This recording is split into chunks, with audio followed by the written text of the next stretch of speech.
The street lights flickered on as dusk settled over the city. Outside the Metropolitan Opera House, Mai Lin stood motionless, her worn violin case pressed against her chest like a shield. Her fingers traced the familiar scratches on the leather handle. Each mark a story, each scuff a memory of the past 15 years. The golden lights from the opera house windows spilled onto the marble steps where she stood. Couples in evening wear brushed past her, their excited chatter about tonight's performance floating in the cool evening air.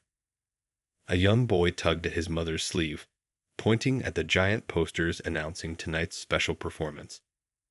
Mai couldn't help but smile. She had been that eager child once, dreaming of the day she would play on this very stage. But that was before everything changed. Before that fateful night 15 years ago, when she was just 30 years old, standing on this same spot, carrying the weight of being called the next great virtuoso. Now, at 45, she returned not as a celebrated prodigy, but as a last-minute replacement, her name added to the program in hasty print just hours ago. The massive bronze doors loomed before her, their surfaces reflecting the city lights like mirrors. Through them, she could see the familiar grand chandelier, its crystals casting rainbow shadows across the lobby's marble floor. Her heart drummed against her ribs as memories flitted back, the standing ovations, the bouquets of roses, and then that final night. A gust of wind rustled the leaves of the plaza's trees, carrying with it the distant sound of a street musician playing somewhere in the park. The simple melody drifted up, reminding her of the days after she'd left this world behind, when she found peace playing in small cafes and teaching music to kids who couldn't afford lessons. Taking a deep breath, Mai adjusted the strap of her dress, a simple black gown she bought years ago for a friend's wedding. Unlike the elaborate performance gowns of her past, this one felt right for tonight. Real, like the person she'd become. The heavy door creaked as she finally pushed it open. The warmth of the lobby embraced her, along with the familiar scent of polish and perfume that always filled the air before a performance. An usher did a double take as she walked past, his eyes widening with recognition. It can't be, she'd heard him whisper to his colleague. But it was. She was here because her old teacher, Madame Yuki, had passed away last month. Her last wish had been for Mai to play again on this stage. When the call came yesterday about their soloist falling ill, it felt like more than coincidence. It felt like Madame Yuki's final lesson, that sometimes the hardest notes to play are the ones that heal us. As Mai made her way through the lobby, she passed the wall of photographs displaying the opera house's most memorable performances. There, in a frame she'd avoided looking at for 15 years, was her younger self, bow raised mid-performance, face glowing with confidence. If only that girl had known what was coming, the text message about her father's diagnosis that would arrive moments before she stepped on stage, the trembling hands that would turn her perfect technique to chaos, the whispers that would follow her hasty exit from the classical music world. But now, standing in this familiar space as a different person, Mai felt something unexpected. Not the crushing weight of past failure, but a gentle understanding. She'd learned more from falling than she ever had from success. Her students at the community center had taught her that music wasn't about perfection. It was about connection, about telling stories that made people feel less alone. The backstage door beckoned, and this time, Mai didn't hesitate. Tonight wasn't about redeeming her past or proving anything to anyone. It was about honoring Madame Yuki's belief in second chances, about showing her students watching in the audience that bravery sometimes means simply showing up, scars and all. As she walked through the door, the sounds of the orchestra warming up washed over her like an old friend's embrace. Her fingers instinctively moved, practicing the opening notes of tonight's piece. For the first time in 15 years, the music felt not like a judge waiting to condemn her, but like a conversation she was finally ready to have. The backstage corridors hadn't changed in 15 years. The same dark green wallpaper, slightly faded now, lined the walls where signed photographs hung in their gilded frames. Mi's footsteps echoed against the hardwood floors as memories flooded back with each step she took. Around one corner, she passed the small practice room where she used to warm up before performances. Through its window, she caught a glimpse of a young violinist, probably no more than 16, practicing intensely. The girl's focused expression reminded her so much of herself at that age, when Madame Yuki had first taken her under her wing. Mai paused, letting the sound of the young violinist's practice wash over her. She remembered how Madame Yuki would stand in that very room, her silver hair always perfectly pinned back, watching Mai with those keen eyes that seemed to see straight through to her soul. "Music isn't about being perfect," she would say, tapping her wooden cane gently against the floor. "It's about being honest." The memory brought an unexpected smile to Mei's face. Madame Yuki had been more than just a teacher. On days when Mei's own mother had to work double shifts at the restaurant, it was Madame Yuki who made sure she had dinner before practice. When Mai struggled with a particularly difficult piece, Madame Yuki would tell her stories about the composer's life, helping her understand the emotions behind the notes. Walking further down the corridor, Mai reached the wall of photographs documenting the opera house's history. Her eyes found the picture she both longed and dreaded to see, herself and Madame Yuki after winning the national youth competition. In the photo, they both beamed at the camera, Mai clutching her violin while Madame Yuki's hand rested proudly on her shoulder. That was just 2 years before everything fell apart. The sound of orchestra members tuning their instruments drifted through the walls, bringing Mai back to the present. She remembered that final night, how her hands had trembled as she read the text about her father's diagnosis. The message had arrived just minutes before she was due to perform Tchaikovsky's Violin Concerto, the same piece she would play tonight. She had tried to push through, to be the perfect performer everyone expected. But halfway through the first movement, the music had begun to blur with her tears. Her fingers, usually so precise, had fumbled over the strings. The whispers had started in the audience, growing louder as she struggled to continue. Finally, in the middle of the cadenza, she had stopped playing entirely, lowered her violin, and walked off stage. That night, she had packed her bags and left the classical music world behind. She took small gigs at cafes, weddings, anywhere that would let her play without the weight of perfection crushing her shoulders. Eventually, she found herself teaching music at a community center, working with kids who had never held an instrument before. There, something unexpected happened. She fell in love with music again. Mai touched the old photograph gently, remembering how Madame Yuki had tried to reach out in those early days after she left. But Mai had been too ashamed to respond. Years passed, and their only contact came through occasional news she heard from other musicians. Madame Yuki had continued teaching, nurturing new talents, while never giving up hope that her most promising student would return. Now, standing in these familiar corridors, Mai realized that perhaps Madame Yuki had understood something she was only beginning to grasp. Maybe her breakdown hadn't been just about her father's diagnosis or the pressure of performance.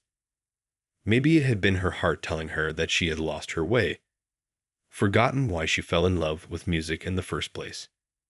The young violinist in the practice room hit a difficult passage, stumbled, and started again. The determination in those repeated attempts brought tears to Mei's eyes.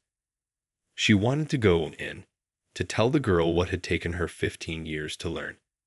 That perfection wasn't the goal, that music was about connecting, about sharing something real with the world.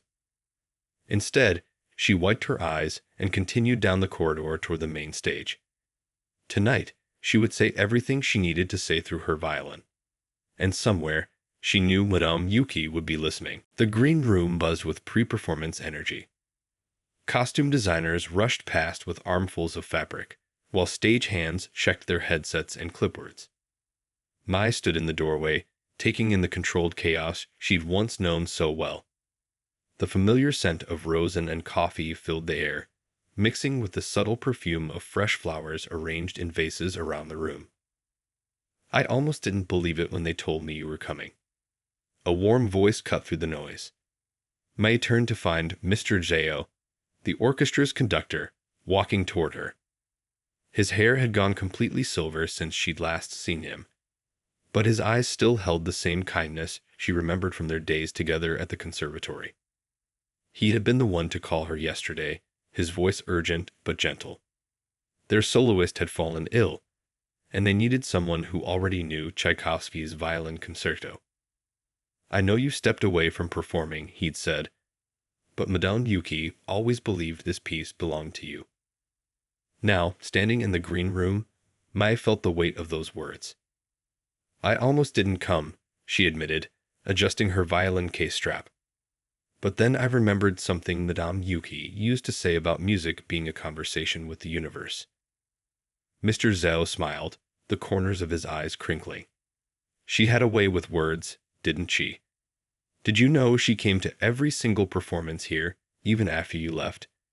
She'd sit in the back row, and sometimes I'd catch her closing her eyes during the violin solos, like she was imagining you playing them." Mi's throat tightened. She hadn't known that. All these years, she'd imagined Madame Yuki had given up on her, just as she'd given up on herself. "I should have visited her," she whispered, "before."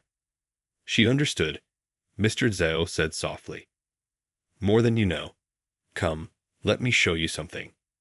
He led her through a side door into his office, a small room cluttered with scores and old programs. From his desk drawer, he pulled out a well-worn notebook. "Madame Yuki left this for you. She gave it to me a month before she passed, made me promise to give it to you when you were ready to play again." With trembling hands, Mai took the notebook. Inside, she found pages filled with Madame Yuki's elegant handwriting. There were notes about performances she'd attended, thoughts about music, and most surprisingly, updates about Mai that she'd gathered from following her former students' journey from afar. She kept track of every community concert you played, Mr. Zhao explained. Every student you taught. She was so proud of how you were sharing music with children who might never have experienced it otherwise. Mai ran her fingers over a page where Madame Yuki had pasted a small newspaper clipping about the youth orchestra Mai had started at the community center. "But I ran away," she said. "I failed." Mr. Zhao shook his head. "She never saw it that way. Look at the last page." Mai turned to the final entry, dated just weeks before Madame Yuki's passing. The handwriting was shakier, but still clear. "My dearest Mai, if you're reading this, you found your way back to the stage. But you never really left music. You just found a different way to let it shine. Tonight, play not for the audience, not for me, not even for yourself. Play for all moments that brought you here, both beautiful and painful. They are all part of your song." The orchestra began tuning in the distance, the sound floating through the walls like a gentle reminder of time passing. Mr. Zhao checked his watch. "We should start rehearsal soon. Are you ready?"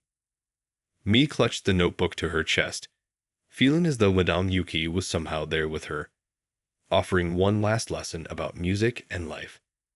She thought about her students in the audience tonight, about how they'd insisted on coming when they heard she was performing. She thought about all the small stages she'd played on over the years, and how each one had helped heal something in her she hadn't even known was broken. "Yes," she said, and for the first time since entering the opera house, her voice didn't shake. "I'm ready to play." The rehearsal room fell silent as Mai stepped onto the conductor's podium. 60 pairs of eyes watched her, some curious, others skeptical. She recognized that look. The younger musicians had probably heard whispers about her, the prodigy who vanished 15 years ago.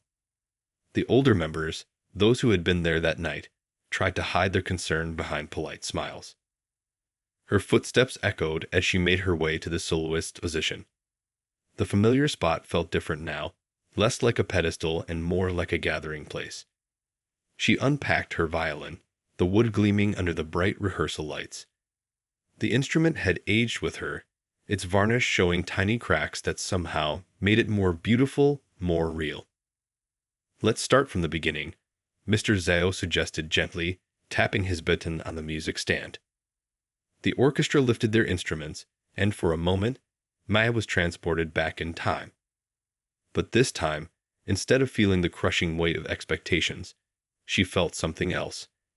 The presence of every student she taught, every small victory she'd celebrated in community centers and school auditoriums. The first notes of Tchaikovsky's Violin Concerto filled the room.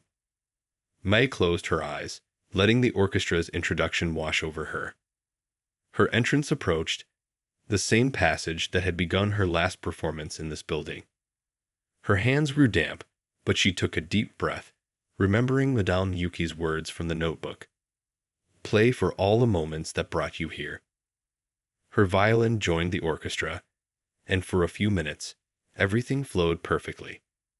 Then came the passage, that difficult run of notes that had fallen apart 15 years ago. Mai felt her fingers tighten, the old fear creeping in. A wrong note slipped out, then another. The younger violinists exchanged glances. She heard a whisper from the back row. But instead of letting the mistakes consume her, Mai did something she'd learned from her years of teaching. She stopped. "I'm sorry," she said, lowering her violin. "Would you mind if we tried something different?" Mr. Zhao nodded, curious. Mai turned to face the orchestra. "This passage," she explained, "it's not just about technical perfection. It's about falling, about getting back up. When I teach my young students, we talk about how music tells stories. This part, it's like trying to climb a mountain in the rain. Sometimes you slip, but that's part of the journey." A young cellist in the front row leaned forward. "But in all the recordings, it's played perfectly," she said. "Isn't that what we're supposed to do?" Mai smiled, remembering how she used to think the same way. Recordings capture one moment, one interpretation. But live music, it's alive. It breathes. It takes risks. She lifted her violin again. "Let's try it again, but this time, let's not worry about being perfect. Let's tell the story." The orchestra seemed to shift, something in the air changing. When they began again, the music felt different. Mi's fingers found the notes, not with the mechanical precision of her youth, but with something more valuable: understanding. The difficult passage transformed from a technical challenge into a conversation, each note speaking of struggle and perseverance. When they finished the movement, there was a moment of complete silence. Then the young cellist broke into a spontaneous applause, followed by the rest of the orchestra. An elderly violinist in the first row wiped his eyes, nodding at Mai with a depth of understanding that transcended words. Mr. Zhao stepped down from his podium, his face glowing. "That," he said quietly, "is what Madame Yuki always heard when you played. Not perfection. Truth." As they prepared to run through the piece again, Mai caught sight of movement in the rehearsal room doorway. A small group of her community center students had arrived early, sneaking in to watch the rehearsal. Their eyes were wide with wonder, seeing their teacher in a new light. But what moved her most was recognizing in their faces the same love for music that had first drawn her to the violin. Not the pursuit of perfection, but the joy of creating something real and alive. The afternoon light streamed through the high windows, casting long shadows across the floor. In a few hours, the hall would fill with an audience. But right now, in this moment of honest music making, Mai felt she had finally found her way home. After the rehearsal, Mai found a quiet corner backstage where the afternoon sun streamed through a small window. Her hands still tingled from playing, but her heart felt lighter than it had in years. She opened Madame Yuki's notebook again, letting her fingers trace the familiar handwriting. A sealed envelope slipped from between the pages, her name written on it in Madame Yuki's distinctive style. The sound of the orchestra members packing up their instruments drifted through the walls as she carefully opened the envelope. The paper was thick, expensive, the kind Madame Yuki always used for important letters. Mi's hands trembled slightly as she unfolded it. "My dearest student," the letter began. "If you're reading this, then you finally found your way back to the stage that once felt like home. I wonder what you look like now. Is there silver in your hair like mine? Do your hands tell stories of all the music they've played? Mai touched her temple, where strands of gray had indeed begun to appear. She could almost hear Madame Yuki's voice, gentle but firm, as she read on. I've watched you from afar all these years, not as a teacher keeping track of a former student, but as someone who sees the true path of an artist unfolding. You thought you left music behind that night, but what you really left was the cage of perfection we built around you. I blame myself for that cage. In my desire to protect your gift, I forgot to protect your heart. A drop of water fell on the page, and Mai realized she was crying. She wiped her eyes and continued reading. But you found your own way back to music's heart. I've seen the videos your students' parents post online. Shaky phone recordings of community concerts, children playing their first notes under your guidance. In their faces, I see the same light I once saw in yours, before we turned that light into a burden. The bustle of the opera house grew quieter as evening approached. Somewhere, the stage crew was preparing for tonight's performance. Mai read on, her teacher's words wrapping around her like a warm embrace. Do you remember what I used to tell you about the great composers? How they wrote their most beautiful pieces not in moments of triumph, but in times of deep feeling. Your music now has that depth, that humanity. When you teach those children, when you play at small gatherings, you're not just making music, you're sharing your whole story. Through the window, Mai could see the city lights beginning to twinkle on. The sky had turned a deep purple. The color Madame Yuki always said reminded her of Chopin's nocturnes. Tonight, when you step onto that stage, don't try to be the person you were 15 years ago. Be who you are now, a musician who has lived, loved, lost, and found her way back. Play with all the wisdom your journey has given you. Let them hear not just the notes, but the story behind them. The letter's final paragraph made Mai's heart catch in her throat.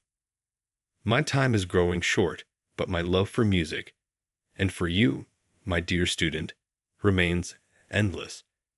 Before I go, I want you to know that your greatest performance wasn't any of your competition victories or concert hall triumphs.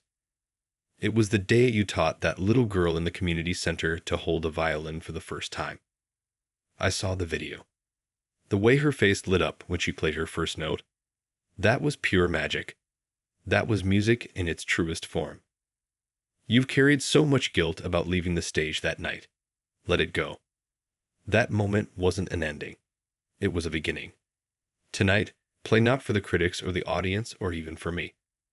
Play for that little girl in the community center and for the teacher who helped her find her voice. With all my love and all my faith in you, Madame Yuki. Mai held the letter to her chest, feeling her teacher's presence stronger than ever. Outside her quiet corner, she could hear the audience beginning to arrive, their footsteps and voices creating a gentle hum of anticipation. She carefully folded the letter and placed it in her violin case, right next to the instrument that had been her companion through every step of her journey. The stage manager's voice came over the intercom. 30 minutes to curtain. Mai stood, smoothing her dress. In her mind, she could see all the faces that had brought her to this moment, her students, her father, and Madame Yuki. Tonight, she would play for all of them. But most importantly, she would play from her heart. The stage lights felt warm on Mai's face as she walked out to center stage. The packed concert hall held its breath. Some audience members old enough to remember her last performance here, others new to her story, but aware that something special was about to unfold. In the front row, she spotted her students from the community center, their faces glowing with excitement and pride. She took her position, feeling the familiar weight of her violin against her shoulder. The instrument seemed to pulse with life, carrying memories of every note it had ever played. From grand concert halls to humble community centers, from moments of triumph to nights of quiet healing. Mr. Zhao raised his baton, and the orchestra began the introduction to Tchaikovsky's Violin Concerto. The same piece that had broken her 15 years ago now felt like an old friend waiting to share a conversation. As her entrance approached, Mai closed her eyes briefly, remembering Madame Yuki's words. Play with all the wisdom your journey has given you. Her first notes floated out over the hushed audience. They were not the technically perfect tones of her youth, but something richer, notes carrying the weight of experience, of loss and recovery, of teaching and learning. The music flowed through her like a river finding its natural course. The first movement built in intensity, and Mai felt herself transported through memories with each phrase.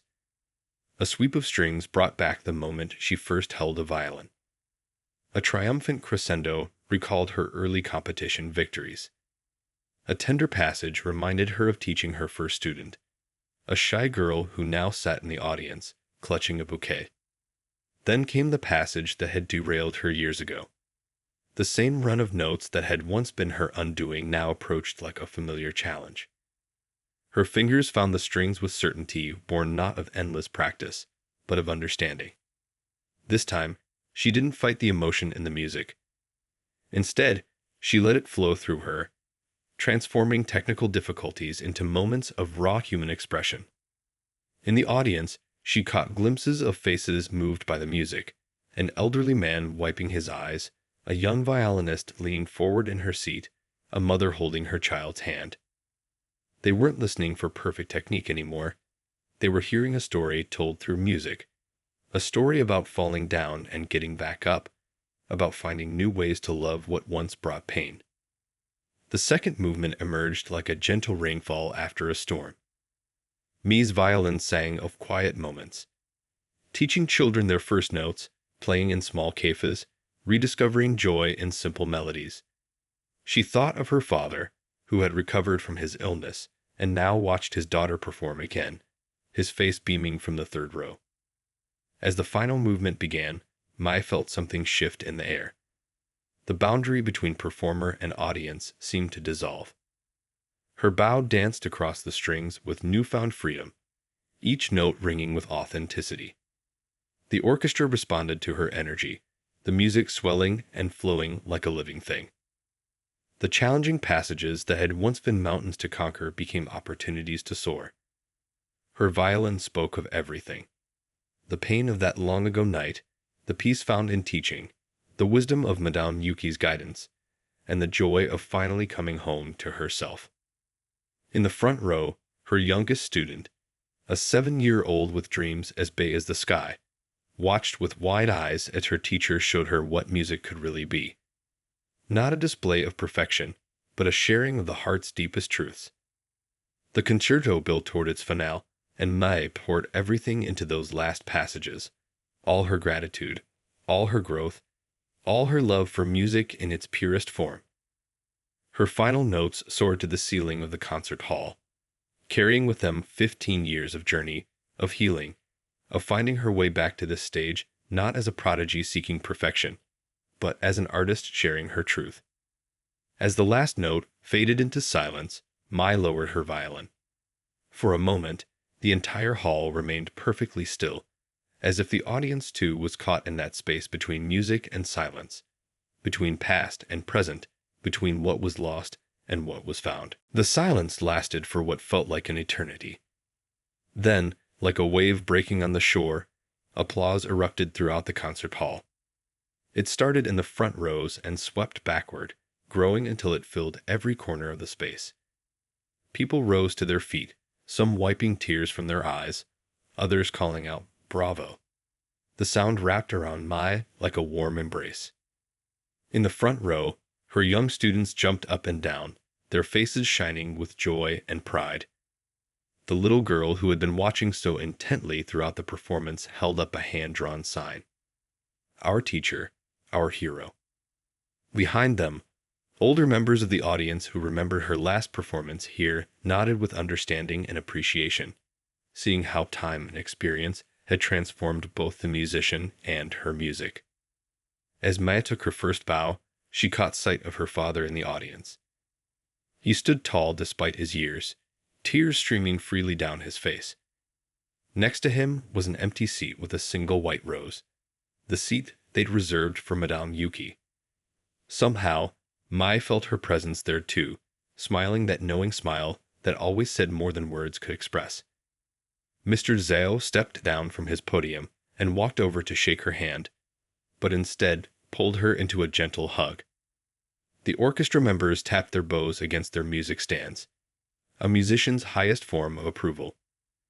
In their faces, Mai saw not just appreciation for a performance well done, but recognition of a deeper truth about music and life that they'd all witnessed tonight. After several bows, Mai finally made her way backstage. Her hands were trembling, but not from fear this time, from the pure energy of the moment. The backstage crew, who had watched her journey from afternoon rehearsal to evening triumph, offered quiet congratulations as she passed.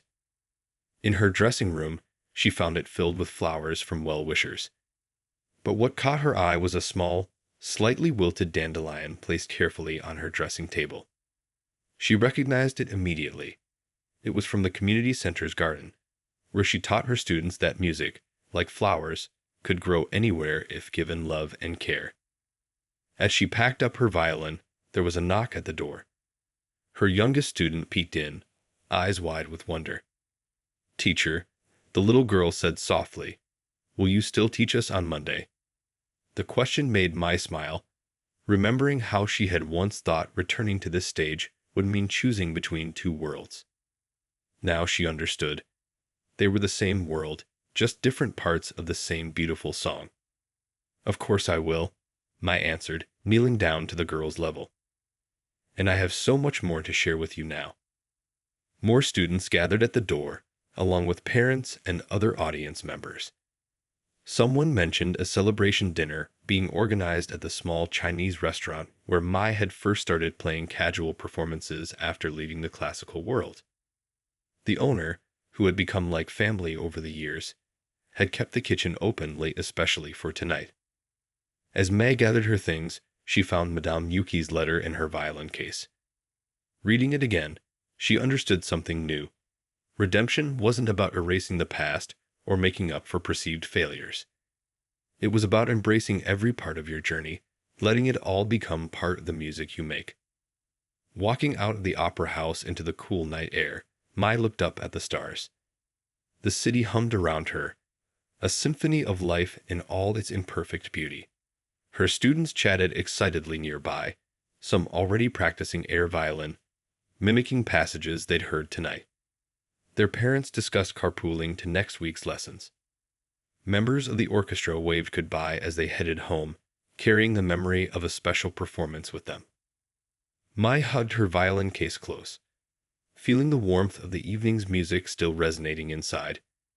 Tomorrow, she would return to the community center, to her students, to the simple joy of sharing music with anyone willing to learn.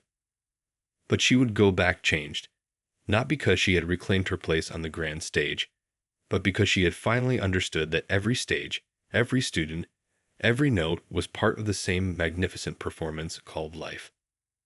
And somewhere, she knew, Madame Yuki was smiling, knowing that her student had finally learned the greatest lesson of all, that music, like love, only grows stronger when you share it with others.